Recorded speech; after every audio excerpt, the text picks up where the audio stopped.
welcome to the talk. My name is Sam Halliday. I'm the author of a book called Functional Programming for Mortals with Scala Z. If I could go back and change anything, I would change the S in Mortals to a Z. I don't know why I didn't do that. That would have been really cool. Anyway, it's a free book. It's about functional programming. If any of the concepts of functional programming are confusing to you, or you just want to learn more, up your game, feel free to go and grab that book. You can slide the price all the way down to zero. A word from my employer. I work for Disney Streaming, and we are heavily invested in Scala 2 and AWS. This talk is an example of the kind of technical freedom that each individual team has. People ask us, do you use Scala Z, do you use CATS, do you use ZIO, do you use akka? We use all of these technologies and more because each team is given the technical freedoms to choose what they want for whatever problem it is that they're solving within constraints. I mean, otherwise, I'd just use Haskell all the time, right? And we are hiring. So please head to disneytech.com, see if there's any jobs there that look interesting to you, and feel free to contact me and I can help you through that process. Diversity and inclusion is a priority for Disney, so that you'll see that through the recruitment process if you choose to join us. Okay, so this talk, you might have heard the talk title, Super Simple Type Class Derivation. Some of you might be thinking, what is a type class? What is type class derivation? So I'm not going to leave you behind. We're going to start the talk off by explaining what a type class is and what type class derivation is, why you would want it, and then presenting this library for the remainder of the talk, which is called Shapely. And hopefully you'll understand why it's called Shapely whenever you see it in use. Type classes. So I like to use the standard library to show this concept, just to prove this is not an esoteric language feature. This is something that's in the standard library. It's really, we can call this idiomatic Scala to have a type class. Now, a type class is really a trait here that takes a type parameter. This is ordering that's in the Scala math package, and you'll have used this all the time if you've used sorted sets or tree sets, because it's the ordering instance is what determines how to order the elements whenever you sort them. And a type class typically has one unimplemented or abstract method. Here it's the compare method, and then it can also have a bunch of things that are derived methods. They depend on this initial one. So if you can implement compare between two things of type T, then you can also implement less than and greater than. And you'll see later that we can even optimize those things. Then we can have type classes extending from type classes. So numeric extends from ordering. So now we've got a type class hierarchy. And you can see here that the T still appears. Now it's in more complicated positions. Before we could say T only appeared as input parameters. It never appeared as a return parameter. So we would call this a contravariant type class. And you might, if you think back to possibly whenever you first learned Scala and you learned about the little plus or minus up here that no one really actually uses in practice. That's how that comes about. So for a contravariant thing, I think it's minus. But I actually encourage people not to use pluses or minuses because there are bugs in the type system, an implicit inference that will show up if you start doing that. I think it's all fixed in Scala 3, but until everyone's using Scala 3, just stay away from it. Now in this numeric type class, we've introduced 4 more abstract methods. So anything that has a numeric, has even more functionality, and we've got even more derived things. So that's really just to show some of the features of a type class, not all of them, but just some of them. And this is how we would use that type class. So, and this is a completely made up function. It's not doing anything useful. It's just to show how to use something. So if we wanted to make use of a numeric, we would write a function that would have a type parameter T. So we don't know anything about this T other than the fact that there is an implicit numeric for a T. And that now gives us the functionality of numeric and all the functionality of ordering, which is its parent. And then we can give a name to the implicit. Here we're calling it capital N, and we can call the capital N dot and then the name of all the functions inside it. That's really quite a messy way to code. So there is a way of making it cleaner. So we could call this an encoding for type classes in Scala, because that's really just the straightforward way of doing it. So what we ultimately want to do is we want to be able to write code that looks like the bottom line here. And how we do that is with extension methods.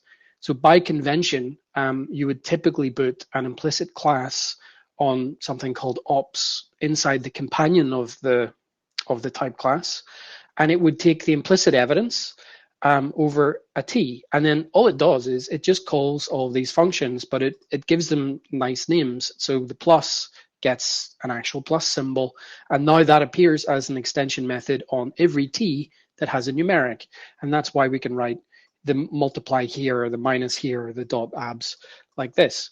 And if we don't ever need to refer to the implicit by its name, we can use this other language feature called context bounds, where we just move the implicit block all the way into the square brackets after full colons, and that's basically, it expands out exactly the same as before. It's just saying, hey, I take an implicit numeric of a t. That's just a cleaner way of writing it. So this is how, as a consumer of a type class, we would actually make use of the type class.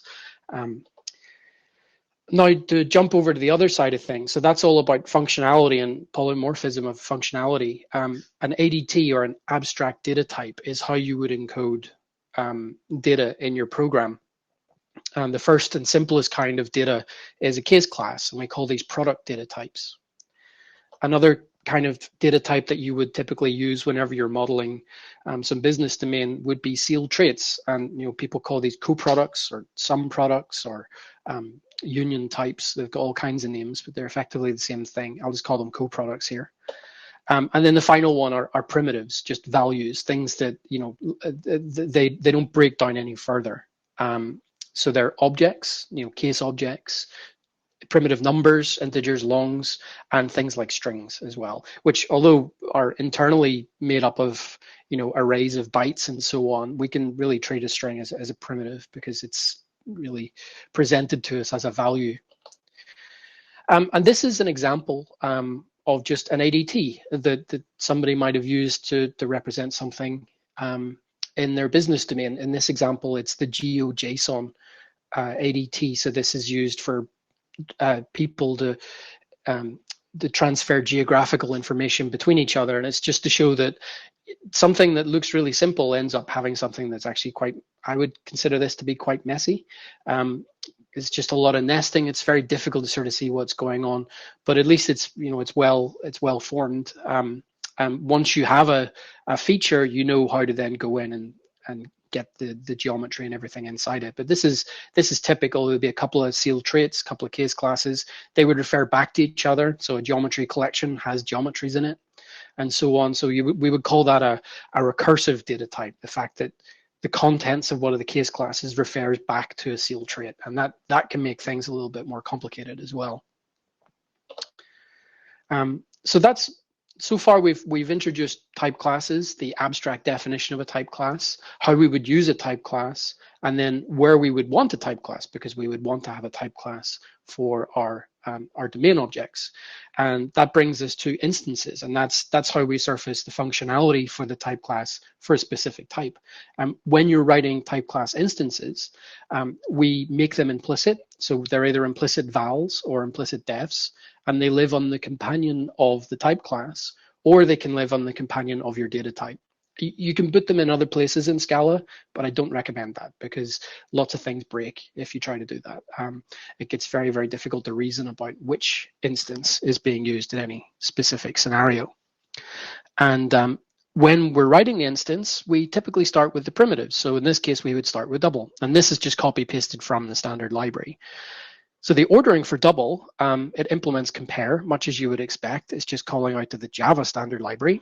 But we can also override the less than and the greater than with much more efficient implementations.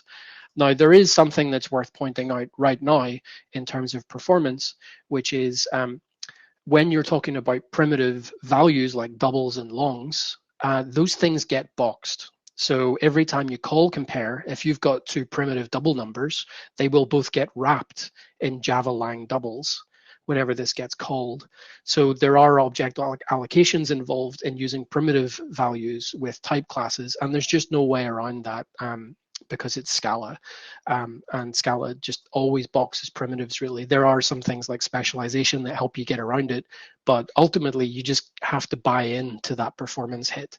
And if If you're writing an app that just primarily deals with primitive values and you need to go that extra step, then you probably want to just write code more like you're writing Java and Scala at that point. So I think we just accept that these kinds of performance hits are things that we're willing to accept in Scala. So now let's take a much simpler example of an ADT, not just GeoJSON, but let's go back to something much simpler. So let's just define a case class called complex double. So it's got two doubles in it, a real and an imaginary component. And we want to implement ordering for this case class. Now we're starting to get into what people will call typeclass derivation. So we would put on the companion an implicit val ordering, which is an ordering for our data type. And then of course we have to go and write new ordering and then write out the type signature for the thing that we want to implement. And this is just all pure boilerplate at this point. We've not written anything useful. We've just written the boilerplate to set up writing out a type class. And that's the kind of thing that we actually don't want to write. We want something that's going to do that for us to a certain extent. So typeclass derivation, let's go back to the simplest kind of typeclass derivation that you would typically see. After a typeclass author implements instances for all their primitive values, they would then typically move on to implement type classes for the collection library. And in the standard library, you can look and see that there's an implementation of ordering for all sequences, and it looks like this. So rather than just implementing it for each of the data types, they've decided that they want to implement it for everything that is a subtype of sequence. I typically don't do it this way. I typically do one explicitly for list, and then map everything else to list, but they've decided to do it this way. So you can see now that if implicitly, this is all wired up using the implicit system, if there is an ordering available for some type T, then this evidence will make an implicit ordering for a collection of T available just magically. And that's what we mean by typeclass derivation, because you could go and fill all these things in by hand. You could go and find the implicit val for your type T. You could call this function sequence ordering, assign it to a value. That's exactly what implicit wiring is doing. It's just calculating what lives where and then putting the parameters in the right place. It's not doing anything more magical than that. So it just saves us typing out a lot of code, and it makes a lot of sense if every type only ever has one implicit for a given type class, because then you can reason about what is being wired up where. Now let's go and make our case class a little bit more complex. So this time it's not just a complex double, it's a complex over a type A. And if we were doing typeclass derivation for our complex, now we would have to consider the ordering of the elements as well. So we can't write an implicit val ordering on our companion. We now have to have an implicit def ordering, and we have to ask for the type classes of ordering for each of the A's that are in there before we can calculate an ordering for a complex of A. So that boilerplate that we were writing before to create a type class for our data type just got even more complicated. And this is just, it just gets even worse and worse and worse the more that you put on here, the more types. And you don't want to have to write that out, because really all you want to write in your code is this. Everything else, all the companion bit is kind of noise. We're not going to get away entirely. And that was a simple thing. Imagine how much code you would have to write just to get to the point where you start writing the code if you wanted to do it for your GeoJSON data type that we've seen earlier. So this is effectively the typeclass derivation problem in a nutshell. We can define functionality with type classes. We can define our data model with ADTs, but then mapping that functionality onto our data types involves a lot of repetitive code, and typeclass derivation is here to solve that. So we want to create these things automatically. So now we get into Shapely. Super simple typeclass derivation. Hopefully you'll agree. The code is on GitLab. Don't type in GitHub, you'll just get 404. So it's under my username Fommel and then Shapely if you want to go and have a look at the code. The README is effectively this talk in long form, so you can go and read that slower and repeat the bits that you didn't understand. I think it's important that I really sat down and thought about what the design goals of this library were, because obviously there are other options to type class derivation out there. Shapeless is the one that most people have heard of. There's also Magnolia, Scala Z deriving, and just writing macros by hand. I cover all of those in my book, so you can go and read those in detail if you want. So I wanted to really hit on a sweet spot in terms of the design goals. The first thing and the most important thing I wanted something that worked for all of the versions of Scala 2 that are still alive and Scala 3 at the same time, because at the time when I sat down to write this, there were no options for doing that. Scala 3 brings its own type class derivation mechanism that's baked into the library. The jury's still out on whether people like it or not.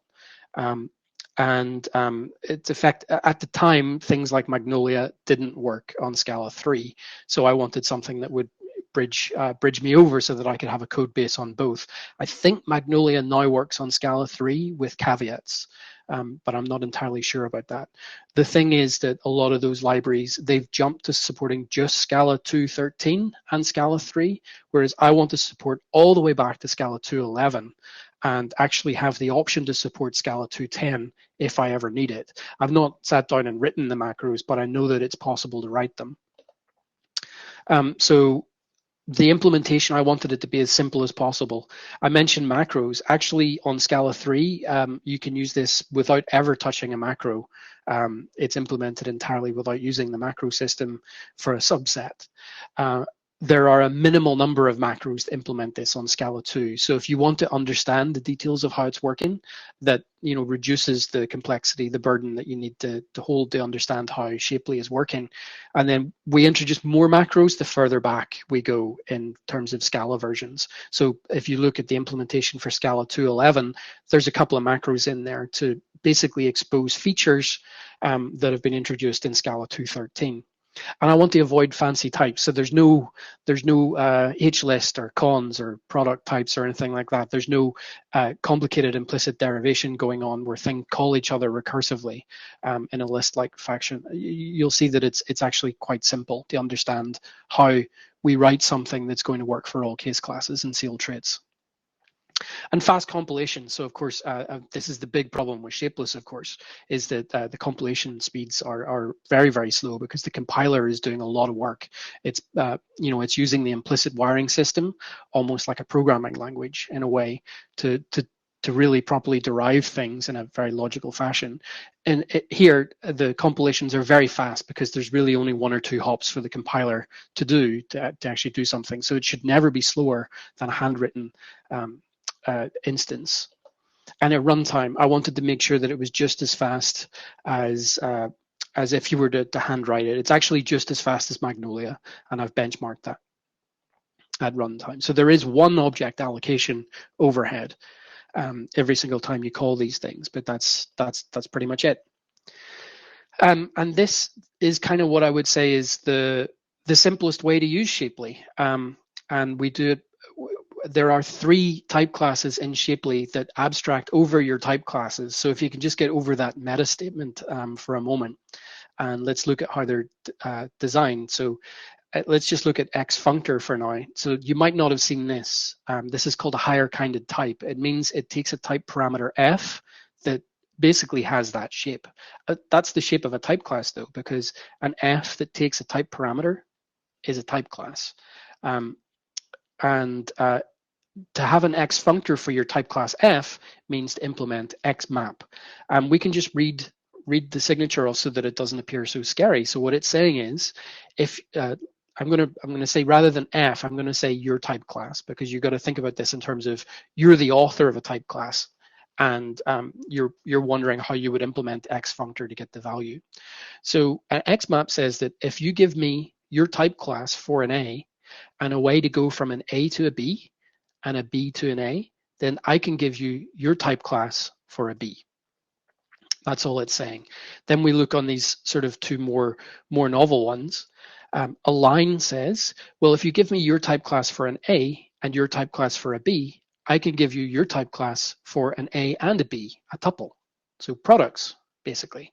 And decide is, if you give me your type class for an A, your type class for a B, I can give you back a type class for either an A or a B.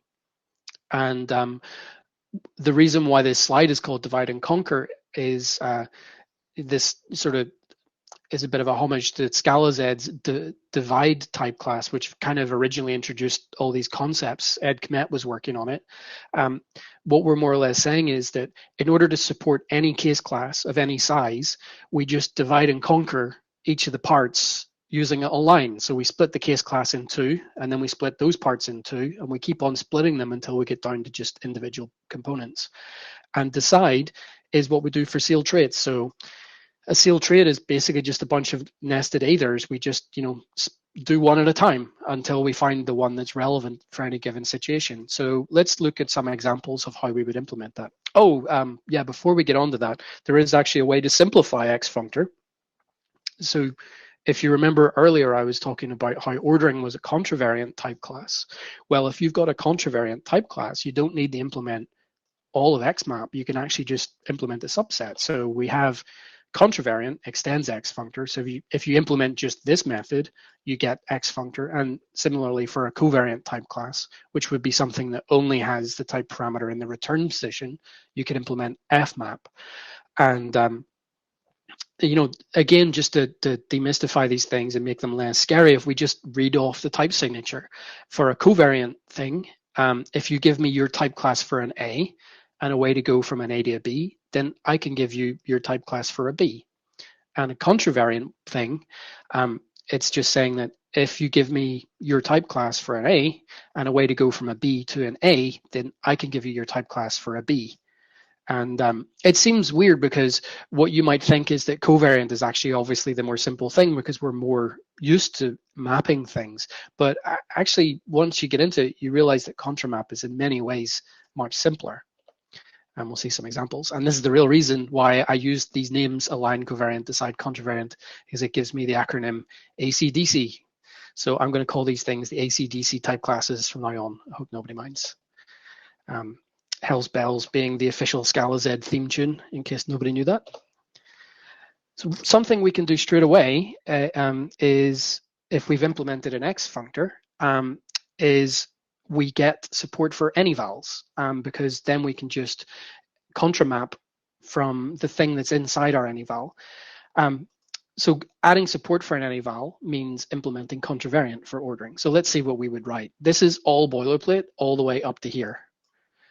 This is the one thing that's actually useful to us. We're saying that we contramap over an ordering for an A, and we get a way to go from a B to an A, and we need to return an ordering for a B. So inside the ordering for a B, we're comparing B's. So we've got X and Y are both of type B. So the first thing we do is we convert X into an A, and we convert Y into an A by calling F, which is defined up here as B to A. Now we've got two A's. And we know how to compare two A's. We just call fa.compare. So that's why the implementation looks exactly like this.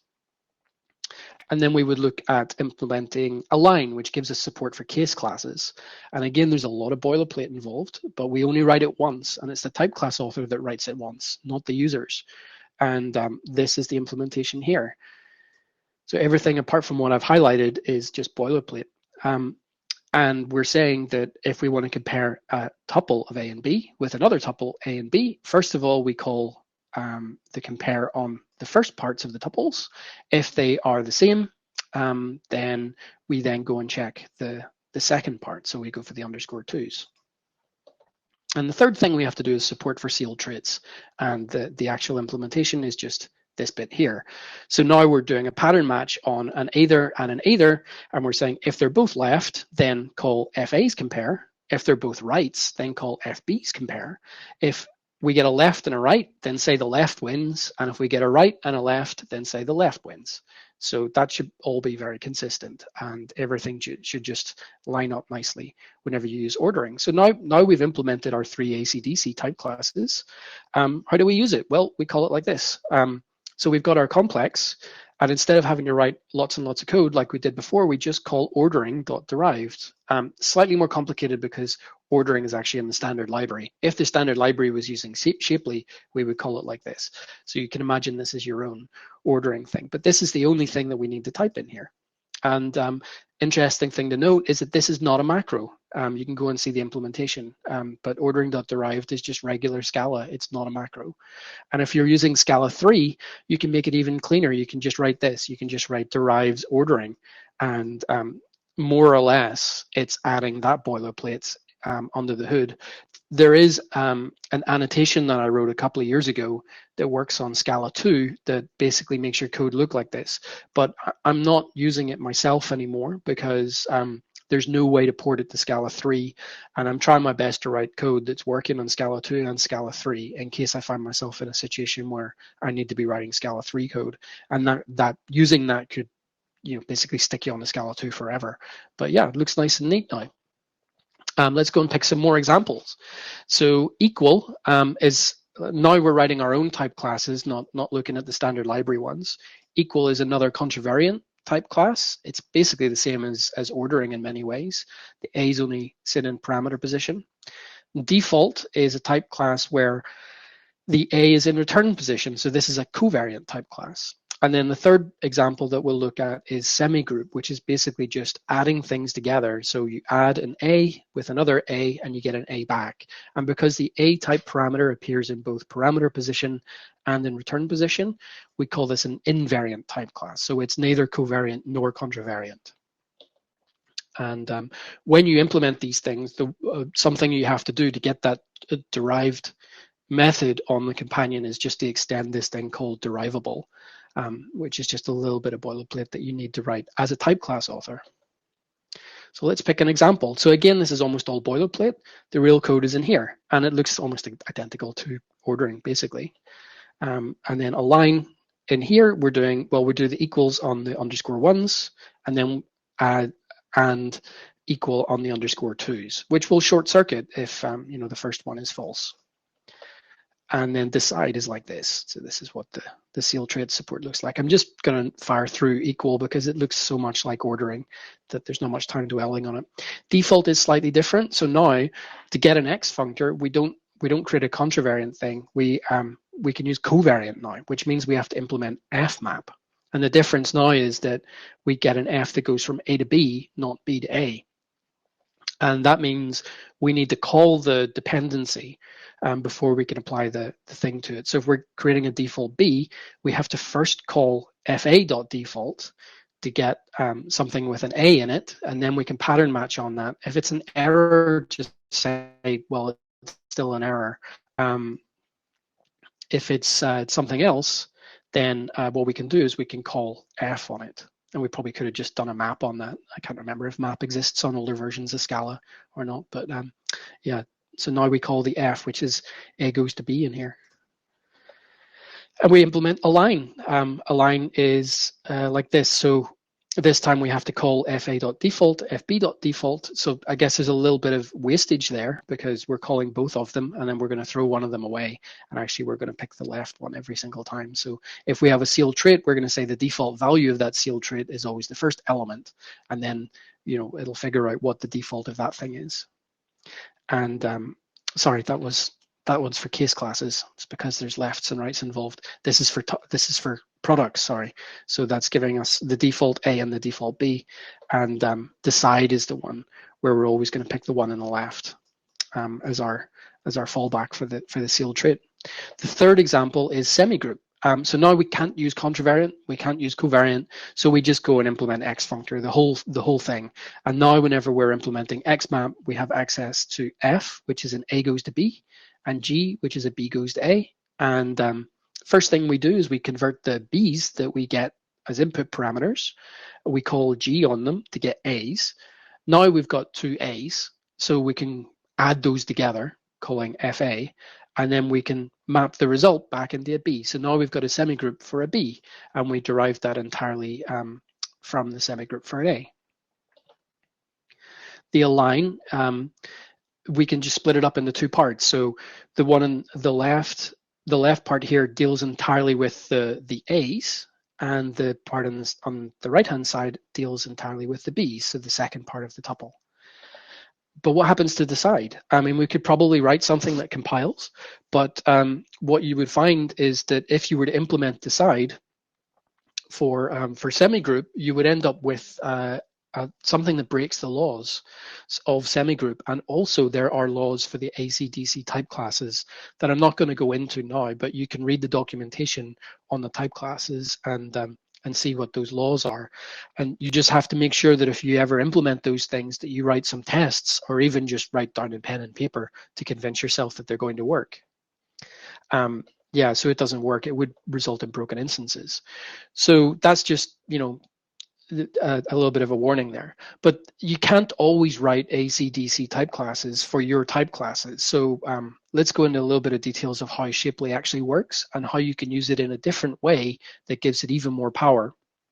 So the implementation of Shapely is just like this. We have something called a shape, and then we've got something called a case class with a capital C that extends from shape, and then we've got a sealed trait with a capital S that extends from shape as well. And these are all sealed traits because underneath that, I just generate 64 case classes that extend from case class. So if you have a case class in your domain model that has 2 parameters, it's going to just be equivalent to this thing, modulo boxing. And we do the same thing with sealed traits. So, all the way up to sealed trait 64. And then there's a pretty smart encoding that means that sealed trait ._1 is both a sealed trait that has 1 thing in it, but it's also a sealed trait that has 64 things in it. So you can use this exact same object in both contexts. And then 64 goes up, is just a sealed trait 64. It's capturing all the types. And to go from your data type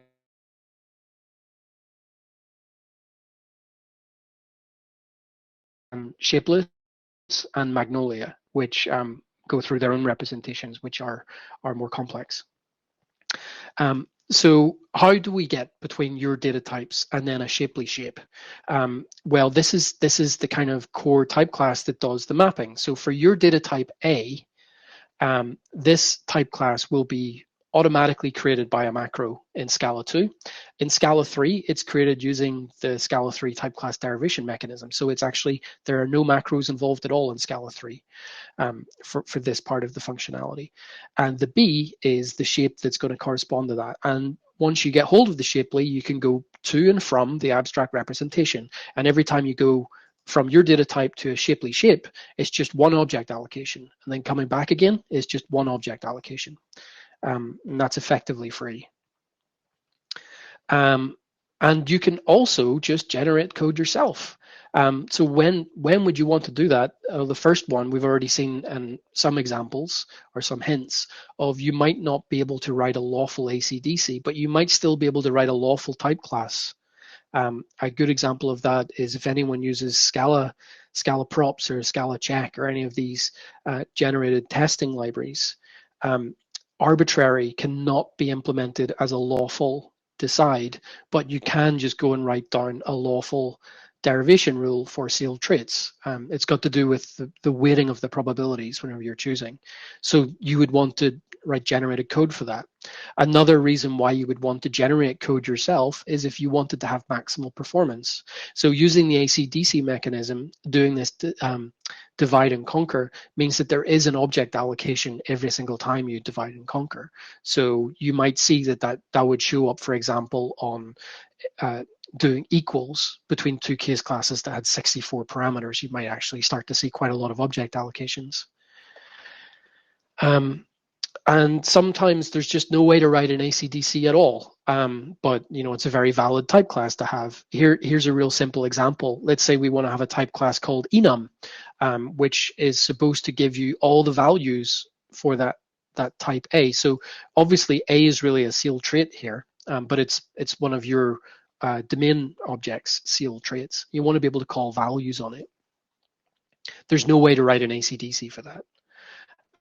So what we would do is we would just go and write an implicit def for sealed trait 2. Like we would actually code directly to the Shapely internal abstract representations, and we would say there's a lot of types going on here, but it's actually just a lot of repetition. So A is the data type for the user's object. A1, which extends an A, and A2 are 2 members of that sealed trait. And then we're using value of, which is in the standard library. It's basically a way of, if you've got a type A1 and you want to get that value because it's actually something where the type is the same as the value, which is effectively a case object, although there are also things called singleton types, but I'll not get into that. That's basically, if you've got the name of a type and it's a case object, you can actually get hold of the value using this mechanism. So that's what we require in order to be able to implement an enum for seal trait 2. And the way we do that is we just implement values by calling _1, so that's the first entry in the seal trait, _2 is the second entry, and then we just get those values themselves and just construct a list. And right, that's only going to work for seal traits that have 2 members in them. How do we get to the rest of them? Well, we just go into SBT and we just write some code generation rules, and it looks something like this. And it looks really messy because it's code generating code, but if I strip away all the bit that is specific to just enum, it looks just like this. It's really simple. We're just talking about maps and strings and make string. I think pretty much every Scala developer would be able to understand that, although it looks intimidating to see Scala written inside strings inside Scala. It's actually, at the end of the day, pretty simple. And the way that I write these things, I've written a lot of them now, is I just sit down and write for, say, a seal trait 2 or a case class 2, and then I just copy paste that into an example that I've written before, and then just start changing it until it compiles. It never compiles first time, but that doesn't matter. I only need to do it once, and it will take me half an hour, and bang, I've got typeclass derivation for everything. So I only have about 10 minutes left, so I'm going to talk about some other parts of the library. There is another type class in Shapely called meta, and it looks like this. And you might be thinking to yourself, well, that's all well and good, but it all sounds very formal to be implementing these AC/DC type classes. And well, what do I do if I need access to the name of my type or the name of the fields or something like that, which is something you would definitely need if you were implementing, say, a JSON encoder and decoder. And that's where meta comes in. So meta, it's again a type class for some type A, and the first thing is it will give you the name of the type for that A, and these metas are constructed with a macro, so you can just ask for an implicit meta for whatever data type you care about, and then you get access to all these things. And inside there, you can also get the annotations that are on that type, and you can they're the Scala annotations, not the Java annotations. They're the Scala annotations, and you can also these will return empty arrays if you ask for them on a seal trait. But if it's a case class, you can also get the field names and you can get the field annotations. So all the annotations that are on each one of those fields, which is really useful if you want to do something like in ZIO JSON. Where there are these 3 annotations. These are just defining some annotations. One is called field, which you can put on a case class field, and that means you can change the name so that the name of the field in your case object can be different from the name of the field in your JSON. And discriminator is used on sealed traits to say how you're going to actually encode all the case classes inside it, because there are a couple of different options on how seal traits get encoded in JSON. And then hints are like what the name of it would be. So let's see how we would use that. And this is now code from ZIO JSON, or at least the development branch of ZIO JSON. I rewrote it from Magnolia into Shapely just to make sure that we had like for like on features. And what I do is when I'm generating all of the case class implicit evidence, I just extend from this thing called case class encoder, and it's doing the vast majority of the work for me. And so it's taking in a meta. It doesn't need to be implicit because this is just an abstract class, and I'm going to construct it using just passing in a constructor parameter. So once we get the M, the first thing I do in that implementation, if you go and check it out, is I call m.field annotations and I zip them with the field names, and then I go through each one of them and I say, well, has the user put a field annotation on that field name? If they have, that's the name I want to use. Otherwise, I want to just use the case class name.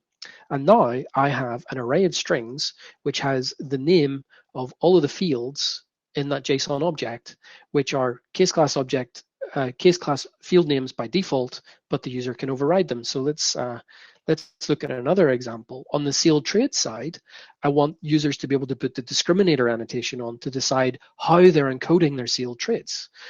So here we actually can switch on whether or not that annotation exists to decide, which code goes here. So actually, these are completely different encoders that go in these triple dots here. And there's an extra feature here that it looks like noise, but it's actually a really amazing accidental feature. Something I really wanted to do when I first wrote ZIO JSON, and I was using Magnolia, is in the sealed traits, I wanted to have access to all of the decoders for all of the meta information for all of the case classes that were in a sealed trait. And the reason I wanted that is so that I could construct a list of all of the field names that were actually relevant. And that's important for security, for fighting back against denial of service attacks. And it also allows new options for the way that you can encode a case class inside a sealed trait. And you can see here, the evidence has not just the meta for the A, but we have the meta for all of the case classes that are inside that sealed trait, which means I can now go and say, hey, tell me all of the field names of all of the case classes in this object that are relevant. And when I'm parsing through the JSON, I can throw things away that I know I'm never going to read, which means I can just avoid a whole class of denial of service attacks. It also means that we could potentially have a JSON decoder that doesn't need a discriminator. If you've got two case classes in a sealed trait and they both use entirely different field names, then you can work out which case class it is just based on the field names at runtime, but have all of the logic all wired up at compile time. So that's something I've not implemented yet, but it would be a really interesting feature to actually go and add. And it would be incredibly efficient as well, because we would never need to skip back. We would just start reading, and then as soon as we see something that we didn't expect, we can just give up. So it would be an incredibly efficient discriminating JSON decoder, which I think would be the first of its kind. I don't think anyone else does it that way. And from a user perspective, so that was all from the type class author's perspective. From the user's perspective, they can now use your type classes like this. So they can put annotations on sealed traits. They can put annotations on case classes and annotations on fields. I forgot to put one on here, but that's how they would use it. So you can use annotations as a way for the users of your library to customize the behavior for their domain types, which is a really convenient way for users to access your library. So I'm running out of time, but there is this one small thing that I wanted to draw people's attention to, and I'm going to just highlight the problem rather than going through all the slides in great detail. So go and read the README if you want to hear more. But one of the issues is actually solved in more recent versions of Scala whenever they introduced biname implicit parameters. But the problem is this only exists on Scala 2.13 and Scala 3. For all those older versions of Scala, we actually have a big problem that we can't work around. And it manifests itself whenever you've got a data type, a bit like this tree structure, that's recursive. So the sealed trait is an A tree, but one of the branches which extends from that refers back to the top. Now, if we were to write out the boilerplate, which is obviously much better now that we're using Shapely, but if we were to write it out by hand, you would see here that we've got 3 implicit vals that are going to start referring to each other. And what happens in Scala whenever you have circular dependencies like this is it lets you compile it, but then you get a null pointer exception at runtime, even in Scala 3, where this is all supposed to be fixed, but it's not for this particular use case. So one of the kind of encodings that you can use to get around that is to put a lazy val on the sealed trait level. This one doesn't matter because it's not got any circular dependencies, but on this branch, which is referring back to the first one, you make it an implicit def rather than an implicit val. There's an alternative way of writing that, which I actually prefer because it hides the implicits for the case classes and means that you can only ever see the implicit for the sealed trait level, and you just put it all in brackets like this. So you've got both. It means you only need to put stuff on one companion rather than having to put it on all the companions. And you might ask yourself, why don't we have a macro to do this? Well, you could easily write a macro that generates this code.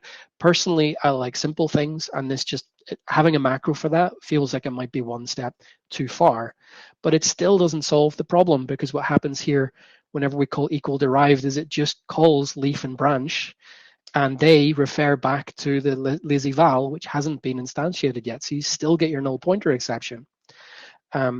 And by the way, even if you use Scala 3 derives keyword, it still breaks. You still get this circular dependency. They've still not figured all that out yet, although hopefully they will. And that's where this new data type called lazy comes in. And obviously it's got the same name as the shapeless one, but where shapeless is doing all kinds of funky stuff with the compiler and like calling implicit stuff, this one's real simple. It's actually just emulating biname implicits for all versions of Scala and also caching the result. So this is where I'm going to fire through stuff. If you go and look at the actual implementation of ZIO JSON, you'll see lazy anywhere where we take in a dependency of one of the type classes. And you can then go and see that I actually lied earlier on the AC/DC slides, because all of the type class inputs are all by name parameters. They're not strictly evaluated. So just be aware of that. And that's pretty much the end of the talk. Feel free to go and read the README for more details. Thank you for listening.